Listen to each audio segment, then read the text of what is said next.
اللهم بارك على محمد وعلى آل محمد كما باركت على إبراهيم وعلى آل إبراهيم إنك حميد مجيد.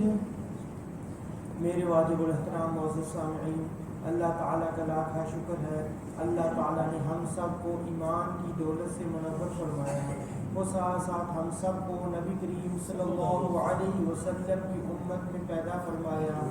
یہ دونوں سب سے بڑی نعمتیں ہیں، ان کی ہم نے قدر بھی کرنی ہے اور ان کے اوپر ہم نے محنت بھی کرنی ہے.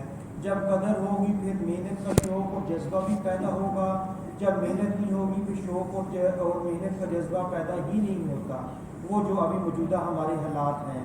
اس لیے پہلے قدر کر لیں، پھر انشاءاللہ محنت کا جذبہ بھی پیدا ہو جائے گا. جب کسی چیز کو دیکھا بھی جائے، پھر بولا بھی جائے، پھر اس کی عظمت، اس کی محبت، اس کی عقیدت ہمارے دلوں میں بیٹھ جاتی ہے. اب دنیا کے کسی بھی کام کو لے لیں، دنیا میں کسی بھی مقصد کو لے لیں، جب ہم اس کو بار بار دیکھیں گے، بار بار پڑھیں گے، بار بار سنیں گے، پھر کیا ہوتا ہے، اس چیز کی محبت، عقیدت، عظمت اس کی ہمارے دلوں میں پیدا ہونا شروع ہو جاتی ہے. اس لیے ہم بھائیوں سب کو چاہیے کہ حضور صلی اللہ علیہ وسلم کی سنتوں کو بار بار پڑھا جائے، حضور صلی اللہ علیہ وسلم کی سیرت کو اپنایا جائے. جب ہم سیرت کو پڑھیں گے، پھر اپنانے کی کوشش کریں گے، پھر انشاءاللہ پھر وہ حقیقی محبت جو ہمارے دلوں میں ہونی چاہیے وہ پھر اس وقت پیدا ہوگی. اب جو ہمارے دلوں میں محبت ہے، جو عقیدت ہے، وہ صرف اوپر تک ہے. جب اندر جائے گی، یعنی کہ زبان سے لے کے یہ جو دل کا فاصلہ ایک گٹ کا ہے، ایک گٹ کے یہ فیصلہ جب طے ہر انسان کا ہو جائے گا، زبان سے اتر کر دل میں آ جائے گی بات، پھر کیا ہوگا، پھر ہمیں خود ہی اپنے اوپر نظر آنا شروع ہو جائے گا کہ ہر امر، ہر کام، ہر فعل حضور صلی اللہ علیہ وسلم کی سنت والا ہم نے کس طرح کرنا ہے اور ہم سے کس طرح ہوگا. یہ اس وقت آئے گا. لیکن اب اس کے لیے بہت بڑی محنت ہے کہ یہ زبان سے اتر کر ہمارے دلوں میں آ جائے. آج کل ہمارے صرف زبانوں تک یہ محبت ہے. ہر کسی بھائی کو معلوم ہے جب کوئی سنت کا مقابلہ کسی عام زندگی کے معاملے میں ہو جاتا ہے، پھر ہم اس وقت کیا کرتے ہیں، ہر بھائی اپنے خوشی غمی ہر جگہ کے معاملات کو خود غور و فکر کرے کہ اس وقت میں نے کیا کیا. اگر محبت ہوگی تو پھر سنت پہ آئیں گے، اگر محبت صرف زبان تک ہوگی جو آج کل ہے، پھر کیا ہوگا، اس وقت یہ ہوگا پھر ہم سنت کو چھوڑ کر ہم غیروں کے طریقوں پر چلیں گے. پھر کہیں گے ابھی بڑا وقت ہے، ابھی دیکھا جائے گا، پھر بعد میں دیکھتے ہی قبر کے گھڑے میں چلے جائیں گے، پھر اس وقت کوئی دیکھے گا نہیں. اس لیے آج دیکھنے کا وقت ہے، جب تک سانس چل رہا ہے اس وقت دیکھنے کا وقت ہے. کیا دیکھنا ہے کہ یہ جو سنت کے اعمال ہیں، یہ جو سنت کے طریقے ہیں، یہ ہماری زبانوں سے اتر کر ہمارے دلوں میں کب آئیں گے. جب ہمارے دلوں میں آ گئے پھر انشاءاللہ اللہ تعالی ہمیں ہر جگہ پر کامیاب کریں گے. غیروں کے آگے جھکنا نہیں پڑے گا. ایک وہ وقت تھا ہمارے پاس کچھ بھی نہیں تھا، پھر حضور صلی اللہ علیہ وسلم تشریف لائے، انہوں نے صحابہ کرام رضی اللہ تعالیٰ اجمعین پہ محنت کی، پھر اس محنت سے اللہ تعالیٰ نے ان کو ایسے رنگ لگائے. ایک وہ وقت تھا کچھ نہیں، پھر حضور صلی اللہ علیہ وسلم تشریف لائے، انہوں نے ایسی محنت کی، وہ پھر ایسی محنت کے بعد مسلمانوں کا پاس ایسا وقت آ گیا، دینے کے لیے ہر کوئی تھا. گلیوں کو کوچوں میں اناج بھرے ہوتے تھے اور خزانے بھرے ہوتے تھے، لینے کے والے کوئی نہیں ہوتا تھا. وہ پھر اس کے بعد کہ یہ حالات آ گئے کہ ہم دوسروں کو دیتے پھرتے تھے. اب یہ حالات آ گئے ہیں جب ہم نے اللہ پر بھروسہ، اللہ پر توکل چھوڑ دیا، پھر کیا ہوا کہ ہم دوسروں کے در پر ہو گئے، دوسروں کے طریقوں کو اپنایا، پھر اپنے طریقوں کو بھول بیٹھے، پھر انہی کے طریقوں کو پکڑتے بھاگتے ان کے پیچھے ہی چل لیے. اب دیکھیں حالات یہ آگے ہیں، کہنے کو ہم مسلمان ہیں، کہنے کو ہم نے کلمہ پڑھا، لیکن دیکھنا پڑتا ہے کہ یہ مسلمان ہے کہ بھی نہیں ہے. مسلمان ہونا صرف ایک علامت نہیں ہے، مسلمان ایک پورا ایک زاویہ حیات ہے. پوری زندگی کا ایک سلسلہ ہے، وہ پوری زندگی پیدائش سے لے کے موت تک انسان کے لیے یہ ایک جو سلسلہ ہے وہ پوری زندگی، اس کو کہتے ہیں ایمان۔ ایمان یہ صرف کلمہ پڑھ لیا اس کا نام ایمان ہے، لیکن اس کے بعد اپنی زندگی میں اس کو اپنانا یہ اصل ایمان ہے۔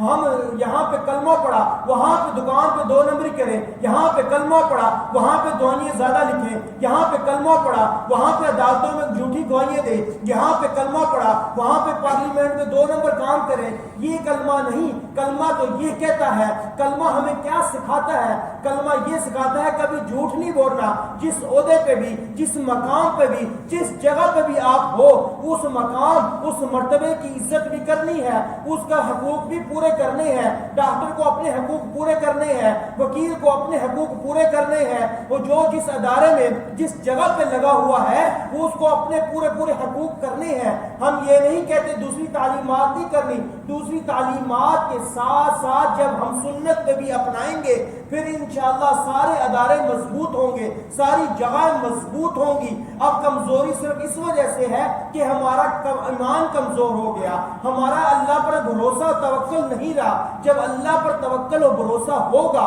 پھر انشاءاللہ ہر جگہ پر کامیابی ہوگی، ہر جگہ پر انشاءاللہ اللہ تعالیٰ کی طرف سے مدد و نصرت ہوتے گی۔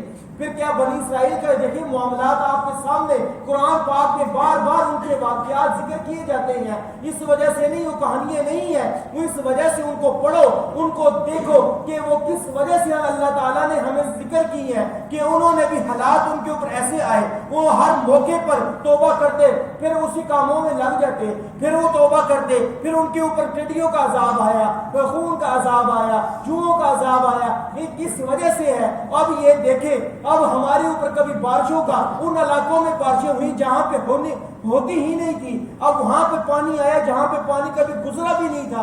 اب یہ کیا چیز ہے؟ ہم کہیں وہ نہیں ہلا، ہم نے تو ڈیم نہیں بنایا، یہ نہیں وہ نہیں، یہ سب کچھ ہے، لیکن پہلے اسباب کی نظر میں دیکھیں۔ ہم مسلمان ہیں، ہم نے سب سے پہلے اپنی نظر کو، اپنی زندگی کو دیکھنا ہے کہ ہماری زندگی، ہم اپنی زندگی سے کتنے ہٹ چکے ہیں، سنت سے کتنے دور ہو چکے ہیں۔ اب سنت کے جب ہم قریب آئیں گے پھر انشاءاللہ اللہ ہر جگہ پر ہماری مدد فرمائے گے۔ اس کے لیے ہر بھائی کو اپنے آپ کو خود تیار کرنا ہے، ہر بھائی کو اپنے اندر خود اپنی محنت کرنی ہے تاکہ ہمارا ایمان بھی مضبوط ہو جائے اور ہمارا حضور صلی اللہ علیہ وسلم جو سیرت لائے ہیں اس کے اوپر ہم اچھے طریقے سے اس کو اپنا کر اپنی زندگیوں میں لے آئیں۔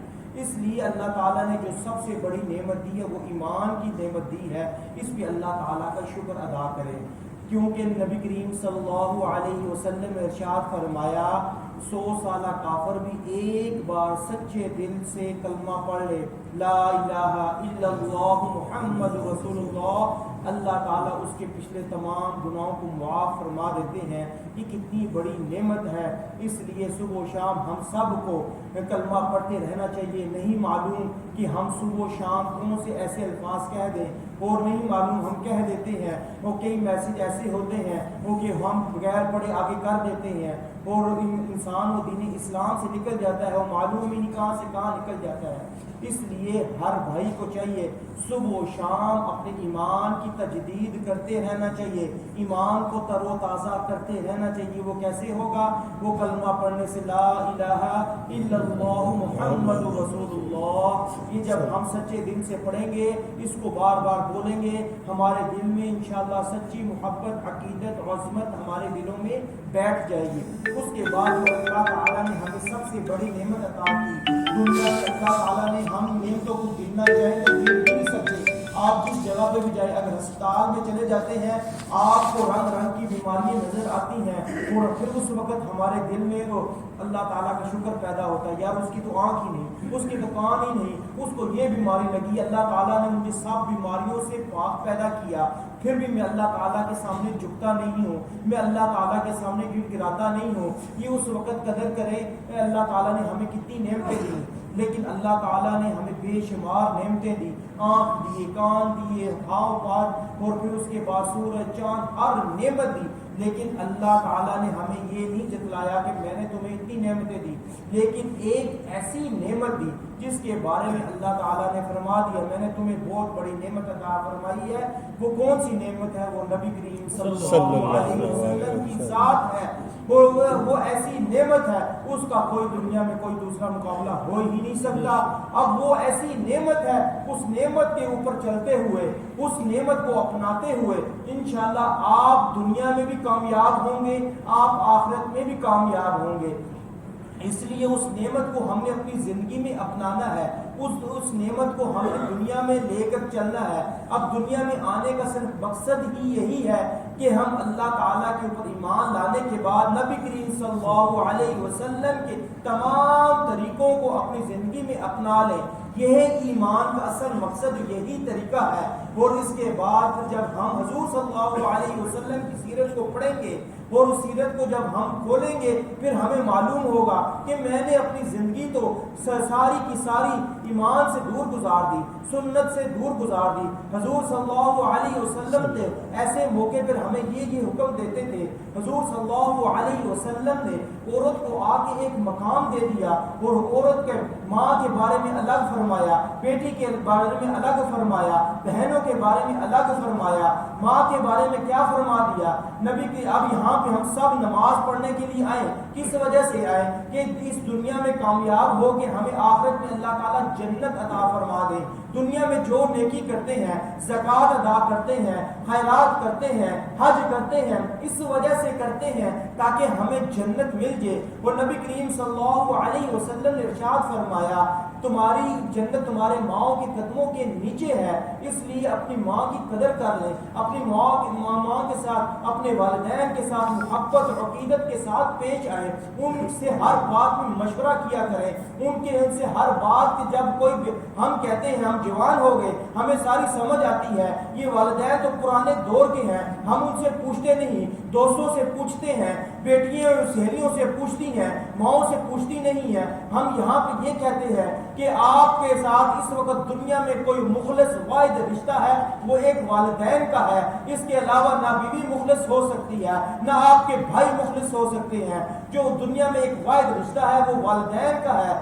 اس لیے جب بھی کوئی کام شروع کرے، جب بھی کوئی ارادہ کسی چیز کا بھی کرے، وہ سب سے پہلے والدین سے مشورہ لیا کرے تاکہ اس کام میں برکت ہو جائے، اس کام کے اندر آگے بڑھوتری ہو جائے۔ اس لیے ہر کام میں، ہر جگہ پر اپنے والدین کو مقدم رکھیں، پھر تاکہ آپ کے بچوں کو، آپ کی اولاد کو پتہ لگ جائے کہ ایک والدین کی کیسے عزت کرنی ہے، کیسے عظمت کرنی ہے۔ وہ جب آپ کو آپ کی اولاد دیکھے گی کہ یہ والدین کو جب نوکری سے واپس آتا ہے، ان کے پاس جاتا ہے، ان کے قدموں کو دباتا ہے اور ان کا سر دباتا ہے، ان سے ہر چیز کا پوچھتا ہے، یہ کوئی بہت بڑا عمل ہے۔ اس لیے جب وہ بار بار دیکھیں گے پھر وہ بھی یہی عمل کریں گے۔ جب آپ نے اپنے والدین کو پوچھا نہیں، آپ کی اولاد یہی کچھ دیکھتی پھرے گی، وہ پھر وہی یہی عمل کرے گی۔ وہ کہاں پہ بیٹھا ہوگا، والدین کہاں پہ بیٹھے ہوں گے۔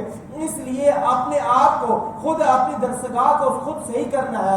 انسان کی سب سے پہلی درسگاہ اس کا گھر ہے، جو کچھ وہ دیکھے گا وہی کچھ کرے گا۔ اس لیے اپنے والدین کو عزت و عظمت کر لو، پھر آپ کی اولاد وہی کچھ کرے گی۔ آج جو کچھ کرو گے، آج جو کچھ بو گے، کل وہی کاٹو گے۔ پھر اس کے بعد آج کل ہمارا زمانہ، ہمارا معاشرہ کیا کہتا ہے کہ عورت کو آ کے یہود اور حنود نے عزت و مقام و مرتبہ دے دیا۔ نہیں، حضور صلی اللہ علیہ وسلم کے زمانے سے پہلے عورت کو کوئی مقام نہیں دیا جاتا تھا، بیویوں کو جنگلوں میں باندھ دیا جاتا تھا اور بیٹیوں کو زندہ درگور کر دیا جاتا تھا۔ نبی کریم صلی اللہ علیہ وسلم نے آ کر عورت کو ایک مقام و مرتبہ دے دیا۔ وہ کہا جو دو بیٹیوں کی اچھی پرورش کرے گا، ان کی شادی اچھی جگہ پر کرے گا، ان کی تعلیم و تربیت کرے گا، تو پھر وہ قیامت کے دن وہ جنت میں میرے ساتھ اس طرح ہوگا۔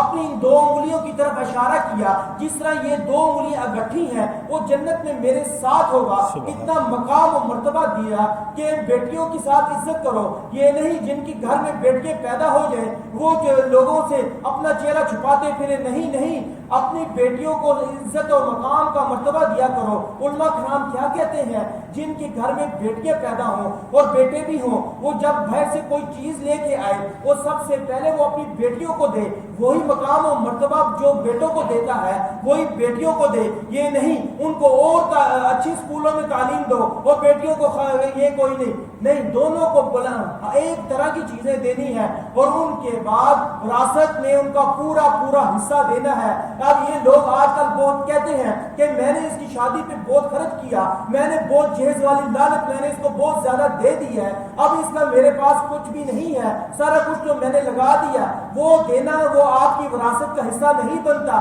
وراثت کا حصہ وہ الگ بنے گا. اس لیے وہ پورا کا پورا آپ نے دینا ہی دینا ہے. اس لیے آخرت میں اپنی پکڑ سے بچنے کے لیے اپنے بیٹوں کو وہ بیٹیوں کو برابر حصہ دیا کرو جتنا بنتا ہے. یہ نہیں کہ تھوڑا سا دے کے کہا کہ یا بھائی سارا کچھ ہے بیٹوں کا نہیں, ایسے نہیں. انہوں نے کھا کے سیٹ پہ ہو جانا ہے. جب بھی کوئی مشکل حالات اور کوئی مشکل وقت آئیں گے بیٹیاں ہی باپ کے ساتھ کھڑی ہوتی ہیں اور بیٹیاں ہی محبت کرتی ہیں. یہ سب کچھ ہمیں کس نے سکھایا؟ یہ سب کچھ ہمیں حضور صلی اللہ علیہ وسلم نے سکھایا کہ بیٹیوں کو مقام اور مرتبہ کس نے دیا. بیویوں کے خاص ایام میں وہ جنگلوں میں بند کر دیا کرتے تھے اور ان کا ہاتھ کے پکی ہوئی کوئی چیز نہیں کھایا کرتے تھے. حضور صلی اللہ علیہ وسلم نے آ کر ایسی تربیت کی. یہ ان کے ایام ہے, یہ کوئی ایسی کوئی ناسور نہیں ہے اور ان کو مقام اور مرتبہ عطا کیا. یہ سب کچھ عورت کو مقام اور پھر ایسے قانون پاس کرو, پھر اس سے کیا ہوگا؟ پھر ہمارا یہ گھریلو نظام ہے یہ ختم کرنا چاہتے ہیں.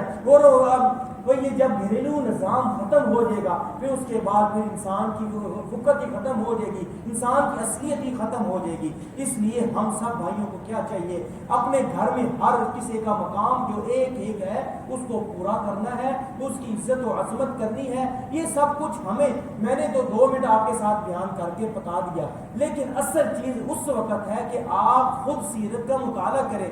ہمیں حضور صلی اللہ علیہ وسلم کی ہر بات میں ایسے موتی ملیں گے اور آپ خود پھر ان کو اپناؤ گے, پھر گھروں میں سکون اور راحت ہوگی. پھر انشاءاللہ اللہ تعالیٰ ہر جگہ پہ آپ کو کامیاب کریں گے. اللہ تعالیٰ ہم سب کو حضور صلی اللہ علیہ وسلم سے سچی محبت کرنے کی توفیق عطا فرمائے.